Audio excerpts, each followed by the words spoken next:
Yeah, yeah.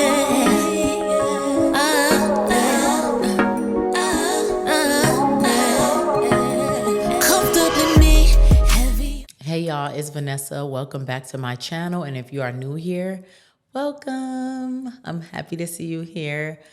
If you've been feeling overwhelmed or feeling stuck or feeling like you're putting off things that you know you need to get done, and you may call it procrastinating, but this is more than just procrastinating.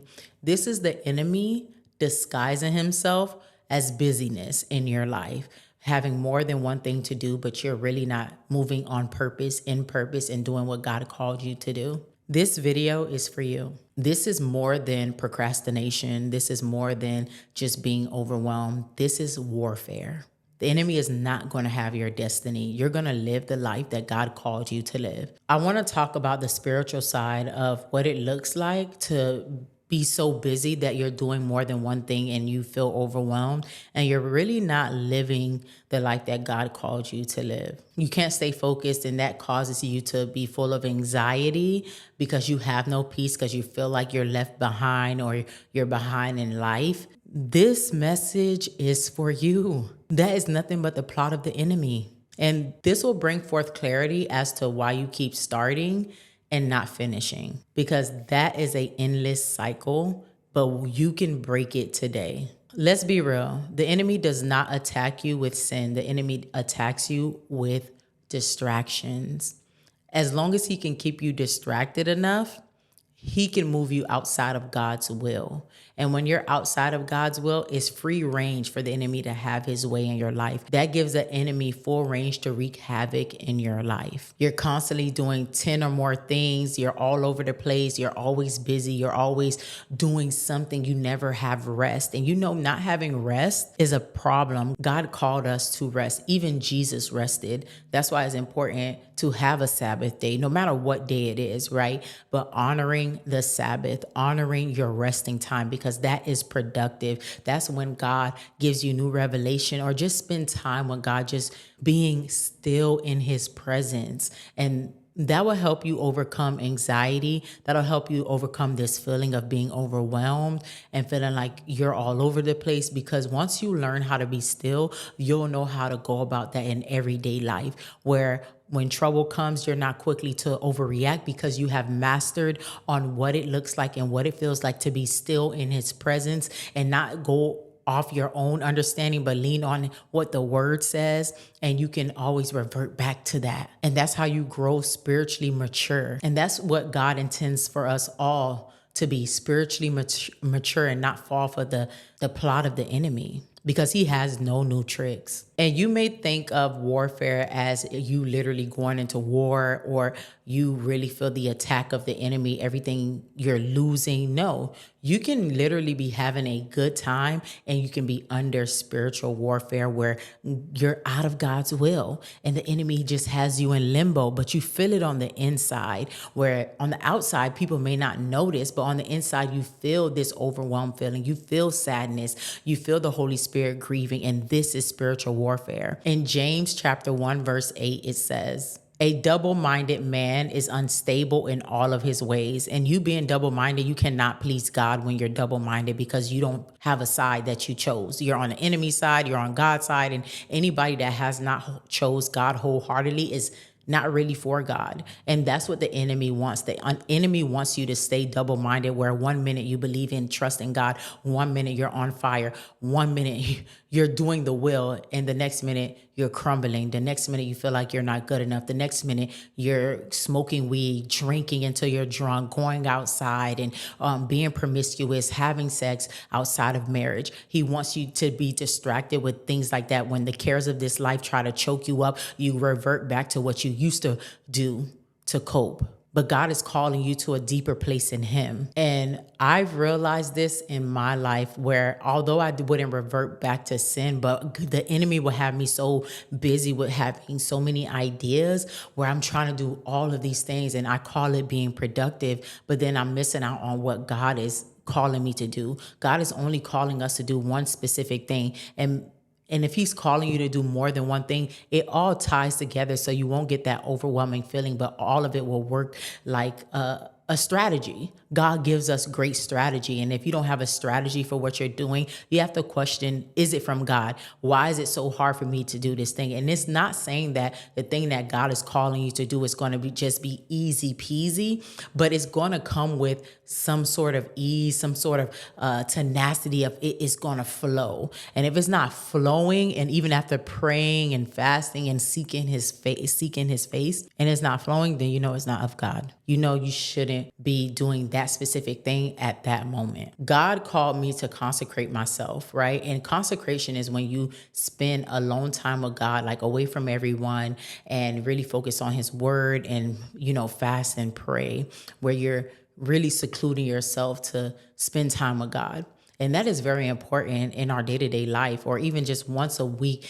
Really consecrate yourself, where you close yourself out from the outside world and just give yourself to God. It's so beautiful when you consecrate yourself before the Lord, because you're able to allow him to fill you back up again. Because one thing about this world, we're going to always have trouble, but how we perceive it, how we go about it, how we handle it is very important, because it can literally take us out. Each and every one of us is going through a trial or tribulation right now, or have gone through something that almost took us out, but God. And we have to stay on this right path. And it's staying on this path with God is not easy. Walking this walk with God is not easy, but it's doable. And if anyone says it's not, they haven't wholeheartedly chosen God. And having the right community and having the right people around you is so important, because they're going to help you on your walk. But let's get back to how the enemy is distracting you and keeping you from moving in purpose. So I made the decision to become more disciplined. And I know being disciplined is not easy, but it's literally doable. Everything that you think is impossible can be possible with Jesus Christ. It says that in his word. So you just have to lay yourself down, cast down the flesh. We can't cast out the flesh because it's us, but cast down the flesh. The spirit should be the one governing your decisions and the way you live your life. Me being disciplined, not only in business, but in my overall life, in my spiritual life, especially reading my word, being attentive to reading my word and spending time with God. Like if I have to fast in order for me to have that reset, because I feel like I'm all over the place, I'm going to do just that, because I cannot afford to miss out on what God has for me. And I think the same for you. You cannot afford to miss out on the things that God has for you. You cannot afford to have the same year again. You cannot afford to have the same issues again. You cannot afford to live this life that you've been living for so long again and again, year after year, not ever receiving breakthrough.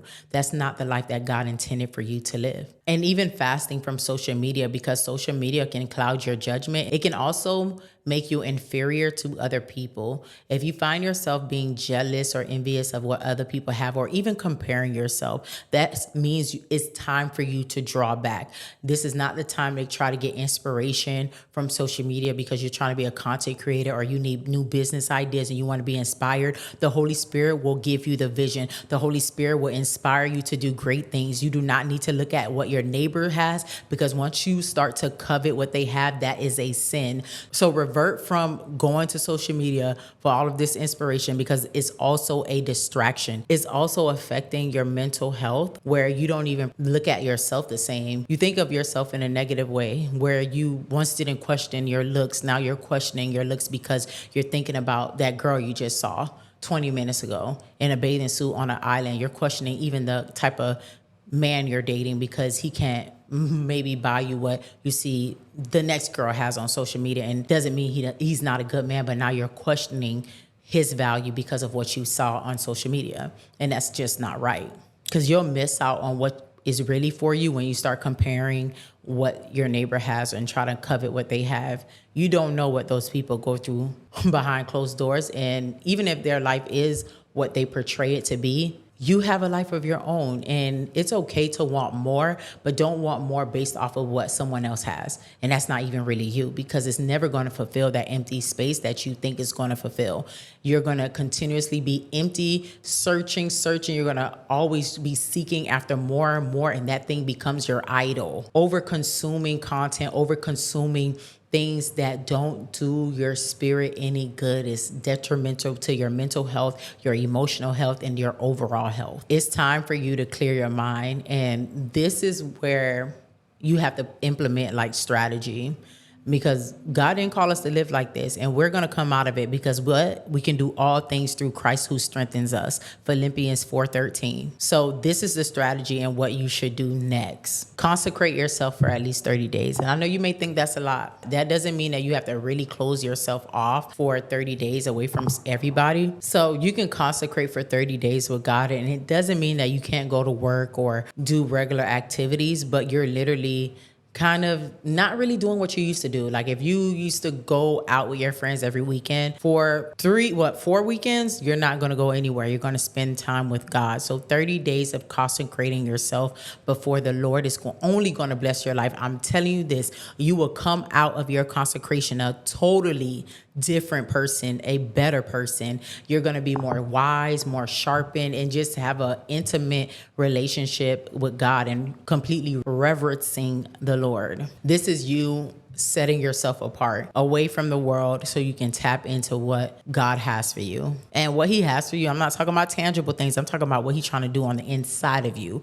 that inner work. That is most important, because in order for you to receive the blessing, you have to be the person that will be able to receive it, that will be able to nurture it, steward it well. If you are not that person, God is never going to bless you with the full thing. He cares for you, so you'll get droplets of blessings, but you can't receive the life that he has for you until you're actually ready, until you actually do the work that is necessary for you to receive it, for you to be that person. And that's where the pruning season is so important. In John chapter 15, starting at verse 2, it says, "He cuts off every branch in me that bears no fruit, while every branch that does bear fruit, he prunes so that it will be even more fruitful. You are already clean because of the word I have spoken to you."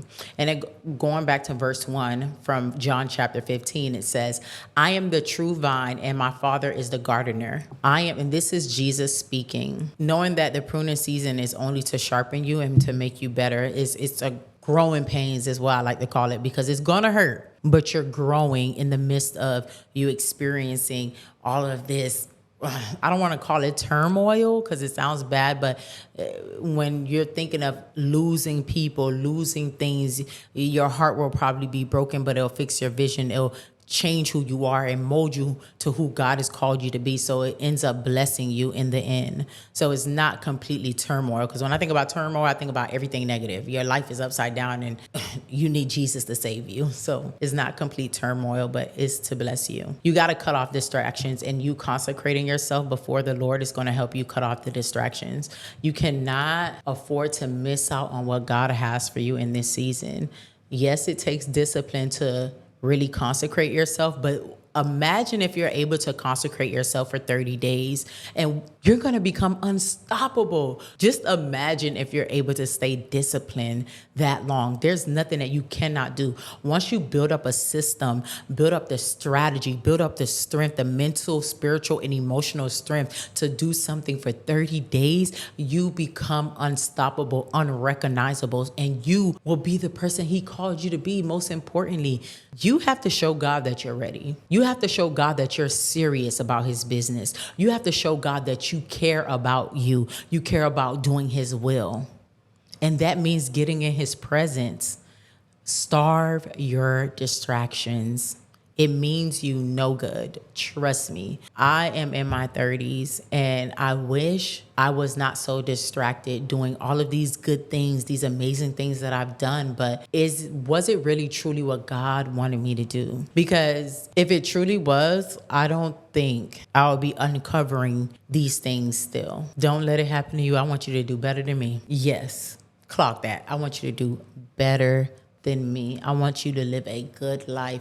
I want you to live a prosperous life, a life where you know you're loved, that you receive love, that you're healed, and you're just in awe of God. That's the type of love, that's the type of message I just hope permeates your heart, and to know that you are called, you are worthy, and it is time for you to stop playing with you. It's now or never. And if this video is for you, if you're going to go on this consecration, I'm going to keep y'all in prayer. Even if you can't do the full 30, start off with 15. But take heed to the message. Comment is go time if you are ready to unlock this consecration. If you are ready to unlock the best version of you, comment it's go time, because it is.